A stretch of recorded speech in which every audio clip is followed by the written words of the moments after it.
Cuento de Navidad, escrito por Charles Dickens. Segunda estrofa. Cuando Scrooge despertó, reinaba tan grande oscuridad que no le fue posible distinguir la transparencia de la ventana sobre el fondo de la pared. Trataba de inquirir con sus ojos de lince, pero inútilmente. En esto, el reloj de una iglesia vecina empezó a sonar y Scrooge contó 4 cuartos. Pero con grande admiración suya, la pausada campana dio 7 golpes, después 8 y hasta 12. Medianoche. Luego llevaba 2 horas no más en la cama. El reloj iba mal. Sin duda, algún carambano de hielo debía haberse introducido en la maquinaria. Medianoche. Scrooge apretó el resorte de su reloj de repetición para asegurarse de la hora y rectificar la que había oído. El reloj de bolsillo dio también 12 campanadas rápidamente y se detuvo. No es posible que yo haya dormido todo un día y parte de una segunda noche. No es posible que le haya sucedido alguna cosa al sol y que sea medianoche a mediodía. Como esta reflexión era para inquietarle, dejó la cama y se fue a la ventana. Tuvo que quitar con las mangas el hielo que había sobre los cristales para ver algo, y aún entonces no pudo divisar gran cosa. Únicamente vio que la niebla era muy espesa, que hacía mucho frío y que las gentes no iban de un lado a otro atrafagadas, como hubiera ocurrido indudablemente a ser de día. Esto le tranquilizó, porque de lo contrario, ¿qué hubiera sido de sus letras de cambio? ¿A 3 días vista pagad a Mr. Scrooge o a la orden de Mr. Scrooge y lo demás?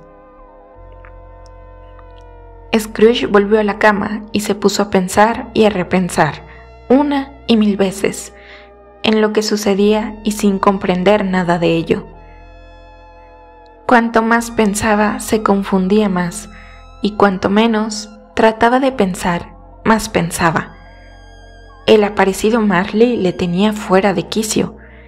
Cada vez que, como final de un maduro examen, se determinaba, en su interior, a considerar todo aquello como un puro sueño, su espíritu, a semejanza de un resorte oprimido, que al soltarle toma su primitiva posición, le presentaba el mismo problema: ¿ha sido o no un sueño? Así estuvo Scrooge hasta que el reloj de la iglesia marcó 3 cuartos de hora más, y de seguida hizo memoria del espíritu que debía presentarse a la 1. Resolvió, pues, mantenerse despierto hasta que la hora hubiese pasado, considerando que tan difícil le sería dormir como tocar la luna. Era el mejor acuerdo. Aquel cuarto de hora le pareció tan largo que creyó haberse adormecido a veces y dejado transcurrir el momento. Al fin oyó el reloj. Din don, 1 cuarto. Din don, la media. Din don, 3 cuartos. Din don, la hora exacta, exclamó Scrooge con júbilo.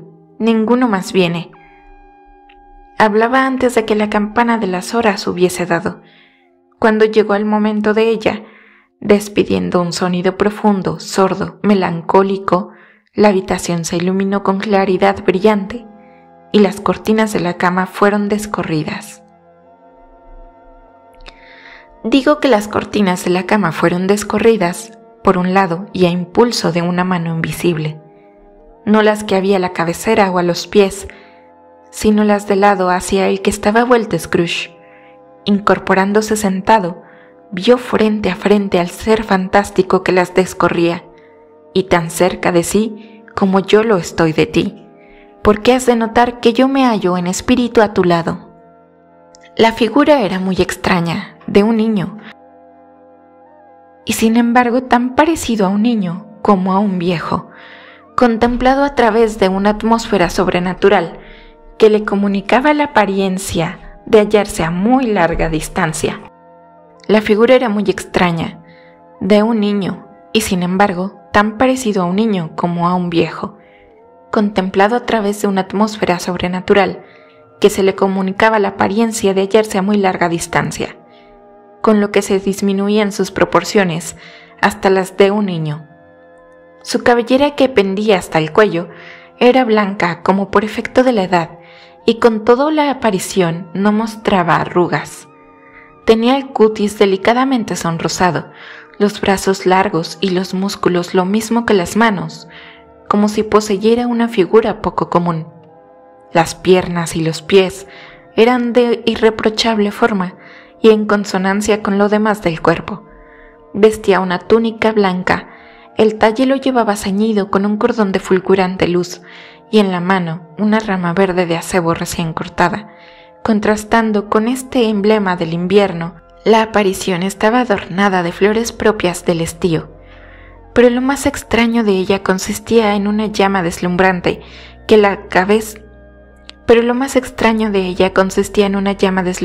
de la cabeza le brotaba, y merced a la cual hacía visible todos los objetos.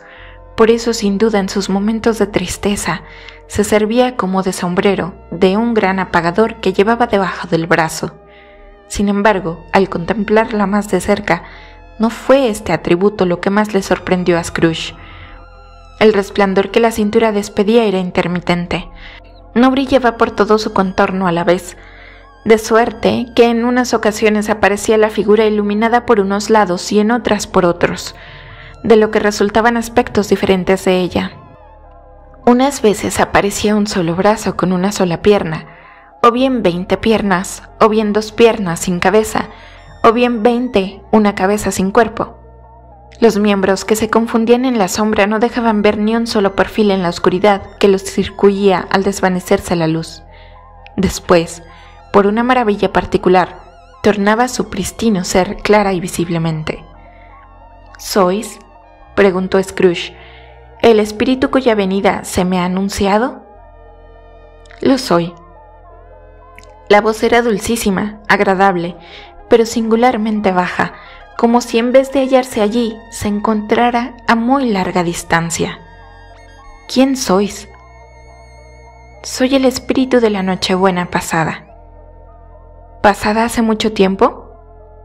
No, vuestra última Nochebuena. ¿Acaso Scrooge no habría podido decir por qué si se le hubiera preguntado, pero experimentaba un especialísimo deseo de ver al espíritu adornado con el apagador y le rogó que se cubriera? ¿Qué?, exclamó el espectro. ¿Querríais ya con profanas manos extinguir tan pronto la luz que de mí se irradia?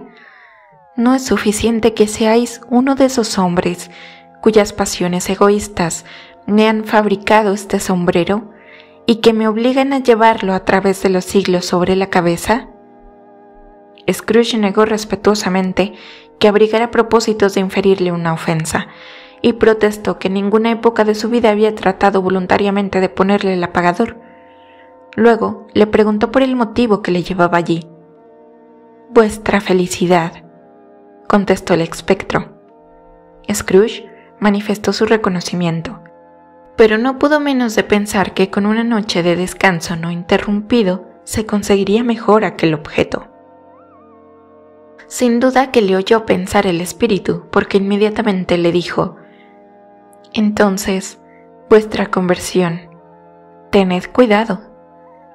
Y mientras hablaba, tendió su poderosa mano, y agarrándole suavemente el brazo: «Levantaos y venid conmigo», añadió. En vano hubiera protestado Scrooge que el tiempo y la hora no tenían de oportunos para un paseo a pie, que estaba muy caliente su lecho y el termómetro bajo cero, que sus vestidos no eran a propósito y que el constipado le mortificaba mucho. No había modo de resistir el apretón de aquella mano. Aunque suave como si fuera de mujer, se levantó, pero observando que el espíritu iba hacia la ventana, lo agarró por la vestidura en actitud de súplica. «Yo soy mortal», le dijo Scrooge, «y podría muy bien caerme». «Permitidme tan solo que os toque ahí con la mano», repuso el espíritu poniéndosela a Scrooge sobre el corazón, y adquiriréis fuerzas para resistir muchas pruebas. Y al pronunciar estas palabras, atravesaron por las paredes y salieron a una carretera situada. Había desaparecido completamente. No se notaba ni la menor señal de ella. La oscuridad y la niebla habían desaparecido también, porque era un día de invierno claro y espléndido, aunque la tierra estaba cubierta de nieve. «¡Dios mío!», exclamó Scrooge con las manos unidas, mientras que paseaba sus miradas en torno de sí. «Aquí fui educado, aquí pasé mi infancia». El espíritu le miró con bondad. Su dulce tocamiento, aunque duró poco, había removido la sensibilidad del viejo. Los perfumes que aromaban el ambiente le producían el despertamiento de miles de alegrías, de ideas y de esperanzas, largo tiempo olvidadas, muy largo tiempo. «Vuestros labios tiemblan», insinuó el espíritu. «¿Qué tenéis en la cara?» «Nada», contestó Scrooge con voz singularmente conmovida. «No es el miedo lo que ahueca las mejillas, no es nada, es un hoyuelo. Llevadme, os lo suplico, a donde queréis». «¿Recordáis el camino?» «Que si me acuerdo», exclamó Scrooge enardecido. «Podría ir ahí con los ojos vendados». «Es extraño que lo hayáis tenido olvidado tanto tiempo». Y se pusieron en marcha por la carretera. Scrooge reconocía cada puerta, cada árbol, hasta que se divisó en lontananza una aldehuela con su iglesia, su puente y su riachuelo de sinuoso curso. Unas cuantas jaquillas de tendidas crines se dirigían hacia ellos, montadas por niños que llamaban a otros encaramados en carruajillos rústicos o en erratas. Todos iban alborozados, gritando en variedad de tonos, y no parecía sino que el espacio se llenaba de aquella música tan alegre que se ponía en vibración el aire. «Esas son las sombras de lo pasado», observó el espíritu. «No saben que las vemos». Los alegres viajeros fueron aproximándose hacia ellos, y a medida que se aproximaban, Scrooge iba reconociéndolos y llamando a cada uno por su nombre. ¿Por qué se ponía de tan buen humor al encontrarlos? ¿Por qué sus ojos ordinariamente tan mortecinos despedían aquellas miradas tan expresivas? ¿Por qué le saltaba el corazón dentro del pecho según iba pasando? ¿Por qué se sintió lleno de júbilo al ver cómo se deseaban unos a otros mil felicidades por Nochebuena? Mientras que se separaban tomando diferentes caminos para volverse a sus respectivos hogares. ¿Qué significaba una Nochebuena para Scrooge? ¿Qué ventajas le había producido? «La escuela no ha quedado desierta», indicó el espíritu.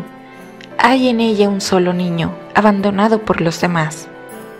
Scrooge dijo que lo reconocía y suspiró.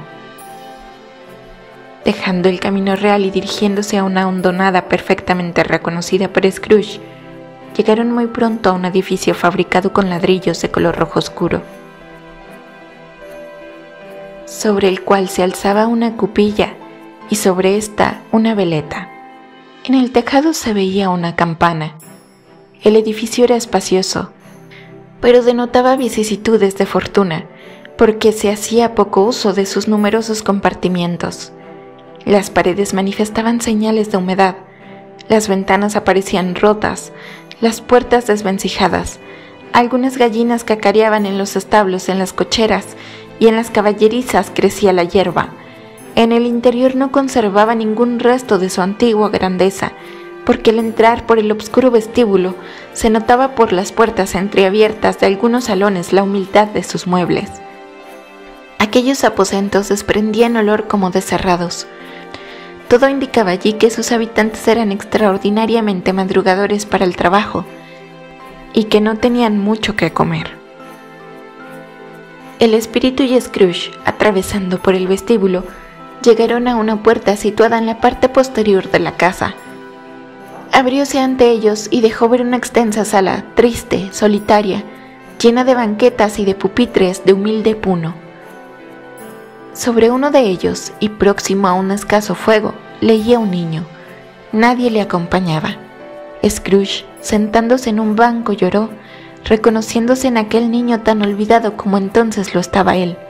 Ni los ecos dormidos en las concavidades de la casa, ni los chillidos de las ratas peleándose debajo del entarimado, ni el rumor del caño de la fuente que casi no corría por estar el agua congelada, ni el susurro del viento entre las ramas desahogadas de un álamo, ni el golpe de la puerta de los vacíos almacenes, nada, nada, ni aun el más ligero chisporroteo de la lumbre dejó de influir, suave y dulcemente, en el pecho de Scrooge, para desatar la corriente de sus lágrimas.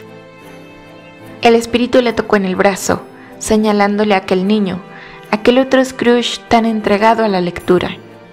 De repente, un hombre vestido de una manera extraña, visible como os veo, se acercó a la ventana llevando del ronzal un asno cargado de leña. «Ahí llega Ali Baba», exclamó Scrooge entusiasmado, «el excelente y honrado viejo». «Sí, lo reconozco. Era cabalmente un día de Nochebuena, cuando ese niño fue dejado solo en la escuela y se presentó Ali Baba con el mismo traje que ahora. Pobre niño.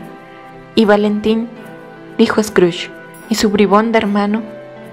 ¿Cómo apellidaban a eso que fue depositado en medio de su sueño y casi desnudo en la... ¿Cómo apellidaban a eso que fue depositado en medio de su sueño y casi desnudo en la puerta de Damasco? ¿No lo veis?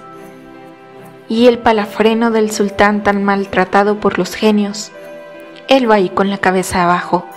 Bien, bien, tratadle como se merece, eso me gusta. ¿Qué necesidad tenía de casarse con la princesa? Qué admiración para sus compañeros de la City si hubieran podido ver a Scrooge, que empleaba todo lo que su naturaleza encerraba de vigor, para extasiarse con tales recuerdos, medio llorando, medio riendo, alzando la voz con una fuerza extraordinaria, animándosele a la fisionomía de un modo singular. «He ahí el loro», continuó, «de cuerpo verde, de cola amarilla, de moño semejante a una lechuga en la cabeza. Pobre Robinson Crusoe», le gritaba el loro cuando lo vio tornar a su albergue, después de haber dado vuelta a la isla. «Pobre Robinson Crusoe. ¿Dónde has estado, Robinson Crusoe?» El hombre creía soñar, mas no soñaba. No, era, como ya sabéis, el loro. «He ahí, a viernes, corriendo a todo escape para salvarse. ¡Anda deprisa! ¡Valor! ¡Upa!». Después, pasando de un asunto a otro con una rapidez no acostumbrada en él, y movido de compasión por aquel otro Scrooge que leía los cuentos a que acababa de aludir, y se puso a llorar de nuevo. «Querría», murmuró Scrooge metiéndose las manos en los bolsillos después de haberse enjugado las lágrimas, «pero ya es tarde». «¿Qué hay?», preguntó el espíritu. «Nada, nada. Me acordaba de un niño que estuvo ayer a la puerta de mi despacho para cantarme un villancico de Nochebuena. Hubiera querido darle algo. He ahí todo». El espíritu se sonrió con ademán meditabundo y, haciéndole señal de callarse, le dijo: «Veamos otra Nochebuena». Proferidas estas palabras, observó Scrooge que el niño imagen suya se había desarrollado y que la sala estaba algo más sucia y estaba más oscura. El ensamblado de madera de las paredes aparecía con inmensas grietas, las ventanas resquebrajadas, el piso lleno de cascotes de la techumbre y las vigas al descubierto. ¿Cómo se habían verificado esos cambios? Scrooge lo ignoraba como vosotros. Sabía únicamente que aquello era un hecho irrefutable, que se encontraba allí, siempre solo, mientras que sus demás condiscípulos estaban en sus respectivas casas para gozar alegres y contentos de la Nochebuena. Entonces no leía, se limitaba a pasear a lo largo y a lo ancho, entregado a la mayor desesperación. Scrooge se volvió al espectro y, moviendo con aire melancólico la cabeza, lanzó una mirada llena de ansiedad a la puerta. Esta se abrió, dejando penetrar a una niña de menos edad que el estudiante, la cual, dirigiéndose como una flecha hacia él, lo apretó entre sus brazos, exclamando: Hermano querido, vengo para llevarte a casa, continuó, dando palmadas de alegría y encorvada fuerza de reír. Para llevarte a casa, a casa, a casa. ¿A casa, Paquita? Sí, contestó ella, a casa, ni más ni menos, y para siempre, para siempre. Papá es ahora tan bueno en comparación de lo que era antes, que aquello se ha trocado en un paraíso. Hace pocas noches me habló con tan grande cariño que no vacilé en solicitar otra vez que vinieras a casa y me lo concedió. Y me ha enviado con un coche para buscarte. Va a ser un hombre, continuó la niña abriendo desmesuradamente los ojos. No volverás aquí y por de pronto vamos a pasar reunidos las fiestas de Nochebuena de la manera más alegre del mundo. Eres verdaderamente una mujer, Paquita, exclamó el joven. Ella volvió a palmotear y a reír, y luego trató de acariciarle, pero como era tan pequeña tuvo que empinarse sobre las puntas de los pies para darle un abrazo y tornó a reír. Por último, impaciente ya como niña, lo arrastró hacia la puerta y él fue tras ella contentísimo. Una voz poderosa se dejó oír en el vestíbulo. «Bajad el equipaje de Mr. Scrooge pronto», y apareció el maestro en persona, quien dirigiendo al joven una mirada entre adusta y benévola, le estrechó la mano en significación de despedida. Seguidamente le condujo a una sala baja, lo más helada que se podía dar, verdadera cueva donde existían muchos mapas suspendidos de las paredes, globos terrestres y celestes en los alféizares de las ventanas, objetos todos que parecían tan bien helados por el frío de la habitación, y allí obsequió a los jóvenes con una botellita de vino excesivamente ligero y un trozo de pastel excesivamente pesado. Al mismo tiempo hizo que un sirviente de sórdido aspecto invitase al cochero, mas éste, agradeciendo mucho la oferta, repuso que si se trataba del mismo vino que le habían dado a probar antes, no lo deseaba. Dispuesto el equipaje, los jóvenes se despidieron cariñosamente del maestro, y subiendo al coche, atravesaron llenos de alegría el jardín y salieron a la carretera, llena entonces de nieve que iba remolinándose al paso de las ruedas como si fuera espuma. Siempre fue esa niña una criatura delicada a quien el más pequeño soplo hubiera podido marchitar, dijo el espectro, pero abrigaba un gran corazón. Es cierto, contestó Scrooge, no seré yo quien me oponga a ello. Espíritu, líbreme Dios. Ha muerto casada y me parece que ha dejado 2 hijos.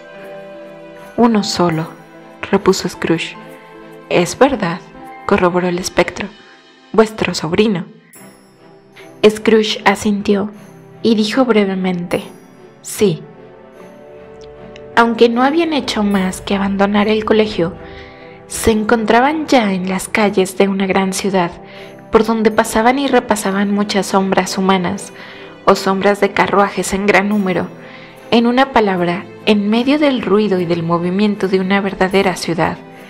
Por los escaparates de las tiendas se echaba de ver que también allí tenía efecto la celebración de la Nochebuena. El espectro se detuvo ante la puerta de un almacén y le preguntó a Scrooge si lo reconocía. Si lo reconozco, aquí fue donde hice mi aprendizaje. Entraron. Había allí un anciano cubierto con una peluca y sentado en una banqueta tan elevada, que si aquel hombre hubiera tenido 2 pulgadas más de estatura, habría tropezado en el techo. En cuanto lo vio Scrooge, no pudo menos de exclamar lleno de agitación: «Pero si es el viejo Fezziwig, Dios lo bendiga, es Fezziwig resucitado». El viejo Fezziwig abandonó la pluma y miró el reloj. Señalaba las 7 de la noche. Se restregó las manos, se arregló el inmenso chaleco y riéndose bonachonamente, desde la punta de los pies hasta la punta de los cabellos, llamó con poderoso, sonoro, rico y jovial acento: «Hola, Scrooge». «Dick». El otro Scrooge, convertido ahora en un adolescente, acudió presuroso acompañado de su camarada de aprendizaje. «Es Dick Spikins, a no dudarlo», dijo Scrooge al espíritu. «Es él, helo ahí, me quería mucho ese pobre Dick». «¡Ea, ea, hijos míos!», gritó Fezziwig. «Esta noche no se trabaja, es la Nochebuena, Dick. Es la Nochebuena, Scrooge. Prontito, colocad los tableros en las ventanas, continuó Fezziwig, haciendo chasquear sus manos alegremente. ¡Pero pronto! ¿Aún no habéis concluido? Es imposible figurarse cómo ejecutaron las órdenes los jóvenes. Corrieron a poner los tableros 1, 2, 3 y colocaron en sus respectivos sitios 4, 5, 6, después las barras, después las chavetas, 7, 8, 9, y volvieron antes de que se hubieran podido contar hasta las 12, jadeantes como caballos de carrera. ¡Oh, oh!, gritó el anciano Fezziwig, descendiendo de su pupitre con maravillosa agilidad. Quitemos estorbos de delante, hijos míos, y hagamos lugar. Hola, Dick. ¿Vamos deprisa, Scrooge? Quitar estorbos. Tenían ánimos para desamueblar aquello. Todo quedó hecho en brevísimo rato. Todo lo que era susceptible de ser transportado desapareció de aquel lugar como si nunca debiera reaparecer. El pavimento fue barrido y perfectamente regado. La chimenea bien prevenida de combustible, y en un momento convirtieron el almacén en un salón de baile, tan cómodo, tan templado, tan seco y con tanta luz como podía desearse para una noche de invierno. Luego vino un músico con sus papeles y, colocándose en el elevado pupitre de Fezziwig, produjo acordes enteramente ratoneros. Después entró la señora de Fezziwig, señora de plácida sonrisa, después las 3 hijas del matrimonio, hermosas y excitantes, después los 6 galanes que las requerían de amores, después las jóvenes y los jóvenes empleados en el comercio de la casa, después la criada con un primo suyo panadero, después la cocinera con el vendedor de leche, amigo íntimo de su hermano, después el aprendiz de enfrente, de quien se sospechaba que no recibía mucha comida de su amo, se ocultaba detrás de la criada del número 15, a quien su ama, esto se sabía positivamente, tiraba de las orejas. Todos entraron, unos tímidamente, otros con atrevimiento, estos con gracia, aquellos con torpeza, pero todos entraron, todos de una manera u otra, esto importa poco, todos. Se lanzaron 20 parejas a la vez formando un círculo. La mitad se adelanta, poco retroceden. Esta vez les toca a los unos balancearse cadenciosamente, la otra a los demás para acelerar el movimiento. Luego principian a girar agrupándose, estrechándose, persiguiéndose los unos a los otros. La pareja de los ancianos dueños no está nunca parada. Las demás jóvenes la persiguen y cuando la han estrechado se separan todos rompiendo la cadena.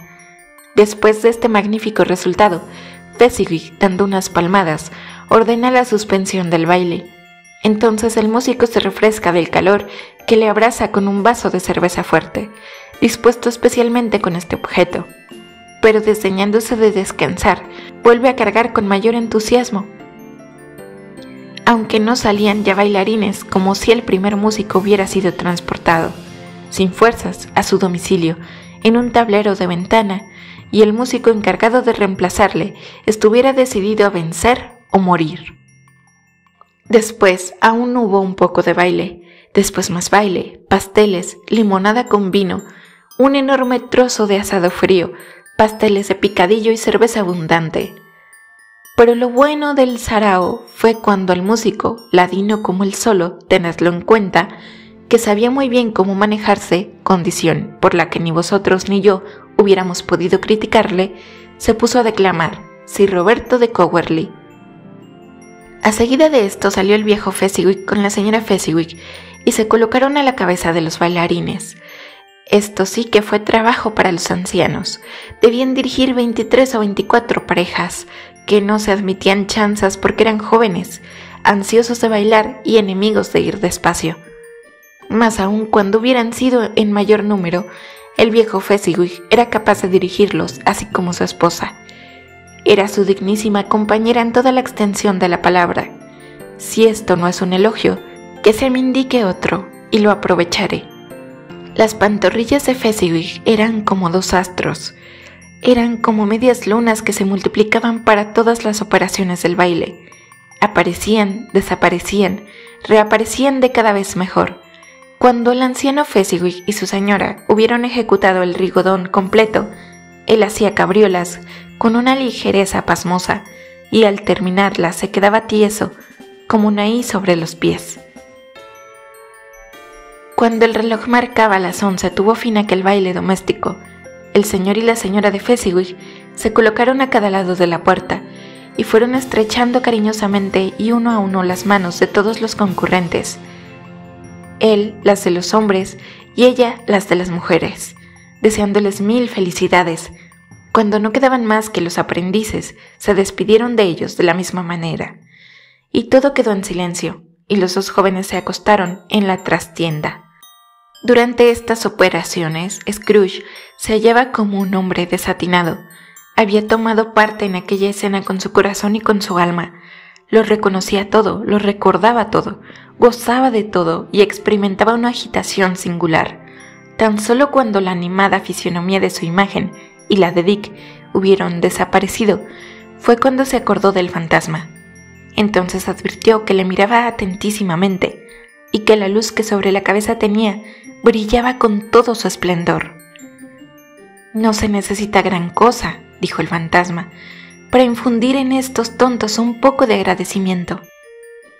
«No se necesita gran cosa», repitió Scrooge.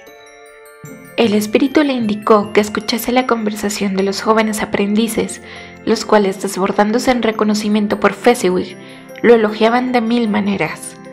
«Ya veis», añadió el espíritu, «el gasto no ha subido mucho. Algunas libras esterlinas de vuestro mundanal dinero, 3 o 4 acaso. ¿Merece Fezziwig que se le dispensen tantos elogios?» «No es eso», replicó Scrooge al oír esta observación, y hablando como si fuera aquella imagen suya, y no como el Scrooge actual. «No es eso, espíritu. Está en manos de Fezziwig hacernos dichosos o desgraciados, que nuestra dependencia sea ligera o incómoda, un placer o una pena, que todo ese poder se reduzca a frases o a miradas, a cosas tan insignificantes, tan fugaces, que es imposible acumularlas y sumarlas en una cuenta. ¿Qué importa? La dicha que nos proporcionan es tan grande como si se tratase de una gran fortuna». Scrooge sorprendió en el aparecido una mirada penetrante y se detuvo. «¿Qué os ocurre?», preguntó el espíritu. «Nada de particular. Sin embargo, tenéis aspecto como de hombre a quien le ocurre alguna cosa». «No», dijo Scrooge, «no.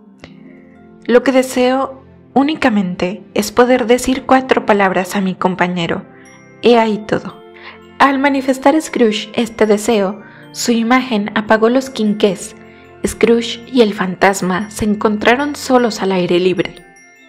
«Mi tiempo pasa», observó el espíritu, «pronto». Estas palabras no iban dirigidas a Scrooge o a alguien que él pudiera ver, pero produjeron un efecto inmediato, pues Scrooge volvió a contemplarse, aunque de más edad, en la flor de la vida. Su rostro no tenía los rasgos duros y severos de la madurez, pero sí notaba en él ya las señales de la inquietud y de la avaricia, y en sus ojos una inmovilidad ardiente, codiciosa, que revelaba en él la pasión dominante. Se conocía ya hacia qué lado iba a proyectarse la sombra de árbol que empezaba a crecer. No apareció solo. A su lado había una hermosa joven vestida de luto, cuyos ojos llenos de lágrimas brillaban a la luz del espíritu. «Poco importa», dijo ella suavemente, «a lo menos por lo que a vos toca, otro ídolo se ha apoderado del lugar que ocupaba yo. Si es que este puente puede alegraros y consolaros, como lo hubiera hecho yo también, no tendré motivos para afligirme». «¿Y qué ídolo es ese?» «El becerro de oro». He ahí la imparcialidad del mundo. Critican severamente la pobreza y a la vez no hay cosa que condenen con más rigor que la ansia de riquezas. «Teméis demasiado la opinión de las gentes», replicó la joven con dulzura. «Habéis sacrificado todas vuestras esperanzas a la de huir del desprecio sórdido del mundo. He visto desaparecer una a una vuestras más nobles aspiraciones, delante de la que todas las ha absorbido. Una, la dominante, pasión del duero. ¿Estoy en lo cierto?». «Bien, ¿y qué? Aunque al envejecer me haya hecho más sabio, ¿he cambiado por eso con respecto a vuestra persona?». La joven movió la cabeza. «¿He cambiado?», insistió Scrooge. Nuestro compromiso es muy antiguo. Lo contrajimos cuando éramos unos pobres y estábamos contentos con nuestra situación. Nos propusimos aguardar, a labrarnos una fortuna con una industria y nuestra perseverancia. Vos habéis enviado, cuando contrajisteis el compromiso erais otro hombre. Era un niño, replicó él con impaciencia. Vuestra conciencia os está diciendo que hoy no sois lo que erais entonces, en cuanto a mí misma lo soy. Lo que podía haber sido para nosotros una felicidad cuando conteníamos de disgustos, hoy que tenemos dos. Es imposible figurarse cuántas veces y con cuánta amargura he pensado y que pueda revelaros de vuestro compromiso y devolveros la palabra. ¿Lo he querido así? De boca no, jamás. Entonces, ¿cómo? Cambiando totalmente, vuestro carácter no es el mismo, así como tampoco la atmósfera en que vivís, ni la esperanza que os animaba. Si no hubiera existido el compromiso a que entramos nos unía, dijo la joven con dulzura pero con firmeza. Decid, ¿solicitarías mi mano hoy o no? Scrooge estuvo a punto de conceder esta suposición, casi contra su voluntad, pero se resistió aún. Eso no lo creéis. Me consideraría muy dichosa en poder opinar de otro modo. Para que me haya resuelto admitir una verdad tan triste, ha sido preciso que yo advirtiese en ella una fuerza invencible. Pero si te vieras hoy o mañana en libertad, ¿podría yo creer, como en otro tiempo, que escogerías para esposa a una joven sin dote? Vos, que en vuestras íntimas confianzas, cuando me descubríais vuestro corazón francamente, no cesabais de calcularlo todo en la balanza del interés y de apreciarlo todo por la utilidad que de ello podríais reportar, o tendríamos que, faltando a vuestros principios a causa de ella, a los principios que constituyen vuestra conducta, os fijaríais en esa joven para hacerla vuestra mujer, sin que esto produjera muy pronto, según es mi opinión, amargo sentimiento? Estoy muy convencida de ello, y por eso os devuelvo vuestra libertad, precisamente a causa del amor que os profesaba en otro tiempo, cuando erais otro de lo que hoy sois. Él quería hablar, mas ella, apartando la vista, continuó. Tal vez, pero no. Más bien, sin duda alguna padecéis el abandonarla y la memoria de lo pasado me autoriza a creerlo así. Mas al poco tiempo, muy poco tiempo, arrojaréis de vos con tanta prisa un importuno recuerdo, como si se tratara de un sueño inútil y enfadoso, felicitándoos por veros libre de él. Dichas estas palabras se retiró, separándose ambos. Espíritu, no me enseñéis más, dijo Scrooge, restituidme a mi morada. ¿Por qué os complacéis en atormentarme? Otra sombra, gritó el fantasma. No, no más, dijo Scrooge. No, no quiero ver más, no me enseñéis nada. Pero el implacable fantasma, estrechándole entre sus brazos, le hizo ver la seguida de los acontecimientos. Y se transportaron a otro sitio, donde vieron un cuadro de diferente género. Era una estancia no muy grande ni bella, pero vistosa y cómoda. Próxima a un hermoso fuego había una linda joven, tan semejante a la de la escena anterior, que Scrooge la confundía con ella, hasta que vio a esta convertida en madre de familia, sentada al lado de su hija. El alboroto que se levantaba en aquel salón ensordecedor, porque jugaban en él tantos niños, que Scrooge, dominado por una poderosa agitación, no podría contarlos. Cada uno de ellos daba más que hacer que 40. La consecuencia de todo aquello era un estruendo imposible de describir. Pero nadie se inquietaba por eso. Más aún, la madre y la hija se reían y divertían extraordinariamente. Habiendo cometido la madre el desacierto de participar en el juego infantil, aquellos bribonzuelos la entregaron a saco y la trataron sin piedad. ¿Cuánto hubiera dado yo por ser uno de ellos? Aunque seguramente yo no me hubiera conducido con tanta rudeza. ¿O no?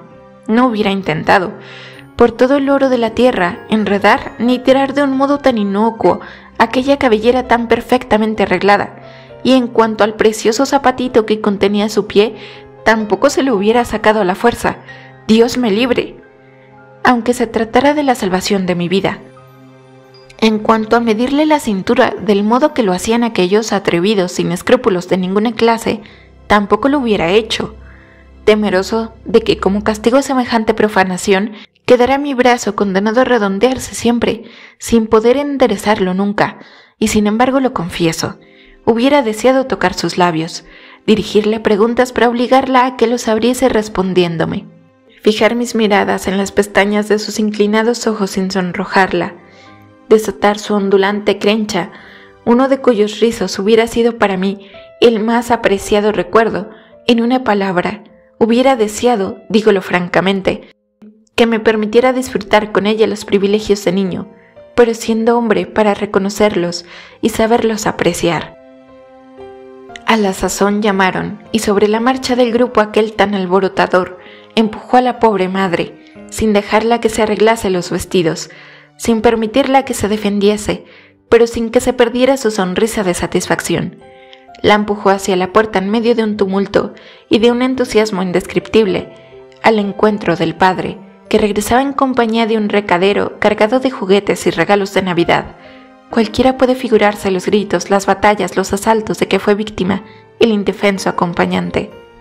Uno lo escala, subiéndose sobre las sillas para registrarle los bolsillos, sacarle los paquetes, tirarle de la corbata, suspenderse de su cuello, adjudicarle como demostración de cariño innumerables puñetazos en la espalda e infinitos puntapiés en las pantorrillas, y después, con qué exclamaciones de alegría se saludaba la apertura de cada paquete, y qué desastroso efecto produce la fatal noticia de que el rorro ha sido cogido infraganti, metiéndose en la boca una sartén de azúcar perteneciente al ajuar.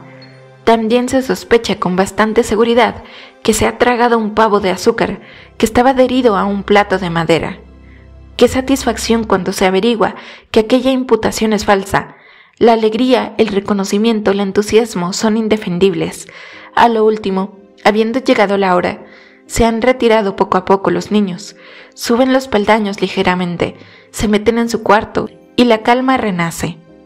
Entonces Scrooge, prestando mayor atención, vio que el padre, a cuyo brazo iba tiernamente asida la hija, se sentaba entre ésta y la madre, junto a la chimenea, y no pudo menos de ocurrírsele que al también hubiera podido darle el nombre de padre una criatura semejante a aquella, tan graciosa, tan linda, y convertirle en una lozana primavera el triste invierno de su vida. Sus ojos se llenaron de lágrimas. «Bella», dijo el marido, volviéndose con una sonrisa dulce hacia su mujer, «esta noche he visto a uno de vuestros antiguos amigos». «¿Quién? ¿No lo adivináis? ¿Cómo? Pero ya caigo», continuó riéndose como él. «¿Mr. Scrooge?» «Él mismo. Pasaba por delante de la ventana de su despacho, y como tenía sin echar los tableros, no he podido menos de verle. Su socio ha expirado, y él está allí, como siempre, solo, en su mundo». «Espíritu», dijo Scrooge con voz entrecortada, «sácame de aquí. Os he advertido que os manifestaría las sombras de los que han sido. No me echéis la culpa, si son como se presentan y no otra cosa. Sacadme, no puedo resistir más este espectáculo». Y se volvió a mirar al espíritu, mas viendo que éste le contemplaba con un rostro que por extraña singularidad reunía todos los aspectos de las personas que le había enseñado, se arrojó sobre él. «¡Dejadme!», gritó. «¡Cesad de perseguirme!». En la lucha, si lucha se podía llamar aquello, dado que el espectro, sin necesidad de oponer ninguna resistencia aparente, era invulnerable, Scrooge observó que el resplandor de la cabeza brillaba cada vez más rutilante. Relacionado con este hecho el poderoso influjo que sobre él hacía pesar el espíritu, cogió el apagador y en un movimiento repentino se lo encasquetó el fantasma en la cabeza. El espíritu se aplanó tanto bajo aquel sombrero fantástico que desapareció casi por completo, pero por más que hacía Scrooge no alcanzaba a tapar del todo la luz bajo el apagador. En el suelo y por alrededor del fantasma apareció un círculo de rayos luminosos. Scrooge se sintió fatigado y con irresistibles ganas de dormir. Se vio en su alcoba y, haciendo un esfuerzo supremo para encasquetar más el apagador, abrió la mano y apenas tuvo tiempo para arrojarse sobre el lecho antes de caer en profundo sueño.